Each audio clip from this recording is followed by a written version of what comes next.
Hello friends, welcome to my channel. இன்றைக்கி நம்ம என்னோடய குழந்தைக்கு இன்ஃபார்மல் பவுடரை நான் எப்படி கலக்கி கொடுக்குறேன். ஏன்னா இது ஒரு சிலர் தெரியாமல் இருக்காங்க, எப்படி கரெக்டாக மெஷர் பண்ணி கொடுக்குறதுன்னு தெரியாமல் இருக்காங்க. அவங்களுக்காக தாங்க இந்த வீடியோ.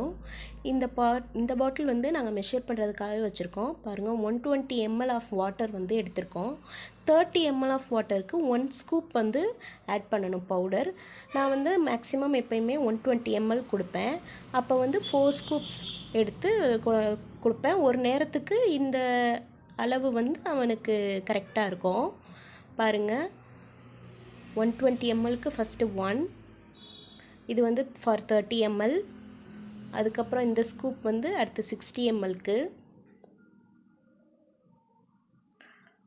Third scoop 90 mlக்கு,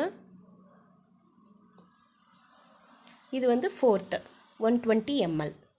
30 × 4 120. பார்த்துக்கோங்க, 30 30 30 30 4 30 120. நல்லா ஹாட் வாட்டர் எடுத்துக்கோங்க. நாங்கள் எப்போயுமே ஃப்ளாஸ்கில் நல்லா தண்ணியை கொதிக்க வச்சுப்போம். அந்த வாட்டரில் இப்போ 4 ஸ்கூப் ஆட் பண்ணியாச்சு. மெஷர்மெண்ட்டு எப்போயுமே கரெக்டாக பண்ணுங்கள். ஏன்னா இந்த அளவுனா இந்த அளவு தாங்க கொடுக்கணும். தப்பான மெஷர்மெண்ட் கொடுத்துடக்கூடாது. எப்போயுமே குழந்தைங்களுக்கு அப்போ தான் கரெக்டான சத்து போய் சேரும். கரெக்டாக கொடுக்கணும், அப்போ தான் கரெக்டான சத்து போய் சேரும்.